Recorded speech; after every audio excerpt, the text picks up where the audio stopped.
ഈ സമയത്ത് കഴിക്കാൻ പറ്റിയൊരു ഡ്രിങ്കാണ് കേട്ടോ ഇത്. ഇതിൻ്റെ പേരൊന്നും കേട്ട് പേടിക്കേണ്ട, രസമുള്ള പേരാണ് ജിഞ്ചർ അലേ. ജിഞ്ചർ അലയെന്ന് പേരൊക്കെ ഉണ്ടെങ്കിലും ആളൊരു തനി നാടൻ ഒരു നാട്ടുവൈദ്യം പോലെയൊക്കെ എനിക്ക് ഫീൽ ചെയ്തു. പല സ്ഥലത്തുനിന്ന് ഇത് കഴിച്ചിട്ടുണ്ട്. ഇത് തണുപ്പിച്ചും ചൂടായിട്ടും കഴിക്കുന്നുണ്ട്. പക്ഷേ എങ്ങനെയായിരുന്നാലും ഇതിൻ്റെ ടേസ്റ്റ് ഗംഭീരമാണ്. അതുമാത്രമല്ല അതിൻ്റെ ഒരു എരിവും പിന്നെ അതിൻ്റെ ഒരു വല്ലാത്തൊരു ഫ്ലേവർ, ചെറിയൊരു മധുരമൊക്കെ ചേർന്നിട്ട്. ഇഞ്ചിയാണ് മെയിനായിട്ട് ഇതിൽ ചേർക്കുന്നത്. അതുകൊണ്ട് തന്നെ ഇതിന് എത്രമാത്രം ഗുണമുണ്ടെന്ന് ഞാൻ പറയേണ്ട ആവശ്യമില്ല. നല്ല മഴക്കാലം തുടങ്ങിയിട്ടുണ്ട്. അതുമാത്രമല്ല ഇപ്പോഴത്തെ സിറ്റുവേഷനിൽ എല്ലാവർക്കും കഫും കോൾഡും ഒക്കെ പേടിയാണ്. അപ്പോൾ എന്ത് വന്നു കഴിഞ്ഞാലും നമ്മൾ പലതരം മരുന്ന് കഴിക്കുന്നതിന് പകരം വീട്ടിൽ തന്നെ ഇതുപോലെ എന്തെങ്കിലുമൊക്കെ ഉണ്ടാക്കി കഴിച്ചാൽ ശരിക്കും റിഫ്രഷിംഗ് ആയിട്ടുണ്ട്, നല്ല ഹെൽത്തിയുമാണ്, പേടിക്കാനും ഒന്നുമില്ല. അപ്പോൾ അതിനായിട്ട് ഇഞ്ചി മിക്സിയുടെ ജാറിലേക്ക് എടുത്തിട്ടുണ്ട്. കുറച്ച് വെള്ളം ഒഴിച്ച് കൊടുക്കുക. വെള്ളം ഒഴിച്ച് ആദ്യം നന്നായിട്ടൊന്ന് അരച്ചെടുക്കുക. ഇനി നമുക്ക് ഇതിൽ കുറച്ചൊക്കെ അരഞ്ഞിട്ടില്ലാന്ന് തോന്നുന്നു. ആദ്യം നമുക്കിതൊരു പാനിലേക്ക് ഒഴിച്ച് നോക്കാം. പാനിലേക്ക് ഒഴിച്ചിട്ടുണ്ട്. കുറച്ചൊന്നും അരഞ്ഞിട്ടില്ല. അപ്പോൾ അരയാത്തത് ഞാൻ എടുത്തിട്ട് വീണ്ടും ഒന്നും കൂടി അരച്ചിട്ടുണ്ട്. വീണ്ടും അതിലേക്ക് ചേർത്ത് കൊടുക്കാം. ഇനി ചേർക്കേണ്ടത് 1 സ്പൂൺ ശർക്കരയാണ്. ശർക്കര നല്ല ക്ലീൻ ആയിട്ടുള്ളത് കൊണ്ട് തന്നെ വേറെ ഉരുക്കി അരിക്കേണ്ട ആവശ്യമൊന്നും വന്നില്ല, നേരെ തന്നെ ചേർത്തിട്ടുണ്ട്. പിന്നെ ചേർക്കുന്നത് പഞ്ചസാരയാണ്. ഇനി പഞ്ചസാര കഴിക്കാൻ ഇഷ്ടമില്ലാത്തവർക്കും പഞ്ചസാര കഴിക്കാൻ പാടില്ലാത്തവർക്കും തേൻ ഇതിലേക്ക് യൂസ് ചെയ്യാവുന്നതാണ്. ഹണി ഉണ്ടെങ്കിൽ ഹണി തന്നെ നമുക്കിതിലേക്ക് മിക്സ് ചെയ്യാം. ഇനി അടുത്തായിട്ട് വേണ്ടത് ചെറുനാരങ്ങയാണ്. പക്ഷേ ചെറുനാരങ്ങ ഇപ്പോൾ ഇതിൻ്റെ ഒപ്പം ചേർക്കേണ്ട ആവശ്യമില്ല. നമുക്കിതിൻ്റെ നീരെടുത്ത് വെക്കാം. നന്നായി തിളച്ച് കഴിയുമ്പോൾ ഈ ഒരു മിക്സിലേക്ക് നമുക്ക് കുറച്ച് മഞ്ഞൾപ്പൊടി ചേർത്ത് കൊടുക്കാം.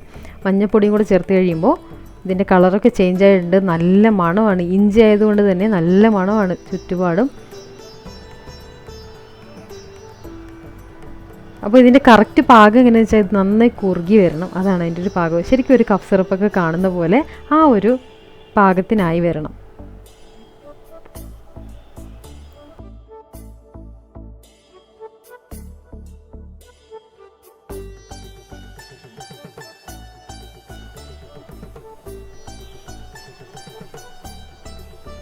ഇതിൽ ആർട്ടിഫിഷ്യലായിട്ടൊന്നും ചേർക്കുന്നില്ല. കണ്ടില്ലേ, ഈ ഒരു പാകത്തിന് ആയി വരണം. ഇതാണ് ഇതിൻ്റെ ഒരു കറക്റ്റ് പാകം. ഇനി നമുക്ക് ഇതൊന്ന് തണുക്കാൻ വെക്കാം.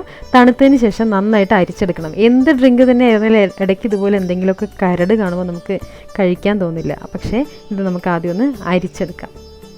ഇഞ്ചിയുടെ മുഴുവൻ സത്തും അതിലേക്ക് വന്നിട്ടുണ്ട്. അതുകൊണ്ട് തന്നെ അരിച്ചെടുത്തിട്ടുള്ള ആ ഒരു ജ്യൂസ് മാത്രം നമുക്ക് മതിയാവും.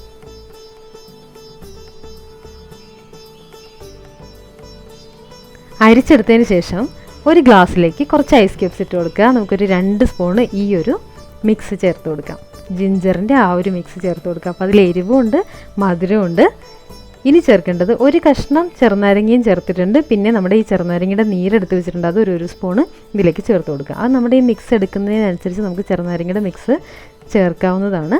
അതിനുശേഷം സോഡയോ വെള്ളമോ അതൊക്കെ നമ്മുടെ ഇഷ്ടമുള്ള പോലെ ചേർത്ത് കൊടുക്കാം. ഇനി തണുപ്പ് ഒട്ടും ഇഷ്ടമില്ലാത്തവരാണെങ്കിൽ കുറച്ച് ചൂടുവെള്ളം ഒഴിച്ചാലും മതി. ഇതിൽ നല്ല ടേസ്റ്റാണ്. ബാക്കിയുള്ളത് നമുക്കിതുപോലെ ഒരു ബോട്ടിലാക്കി സൂക്ഷിക്കാവുന്നതാണ്. ഇടയ്ക്കൊക്കെ ഇതുപോലെ കഴിക്കാം. ചെറിയൊരു തൊണ്ടവേനയൊക്കെ തോന്നുമ്പോൾ കഴിക്കാൻ പറ്റിയ നല്ലൊരു ഡ്രിങ്കാണ്. നല്ല ഹെൽത്തിയുമാണ്. അത് മാത്രമല്ല ഇതിൽ വേറെ ആർട്ടിഫിഷ്യലായിട്ടൊന്നും ചേർത്തിട്ടില്ല. നല്ല ടേസ്റ്റുമാണ്. വേണമെങ്കിൽ കുറച്ച് പുതിനയൊക്കെ നമുക്ക് ഗാർണിഷ് ചെയ്തിട്ട് യൂസ് ചെയ്യുന്നവർക്ക് യൂസ് ചെയ്യാം.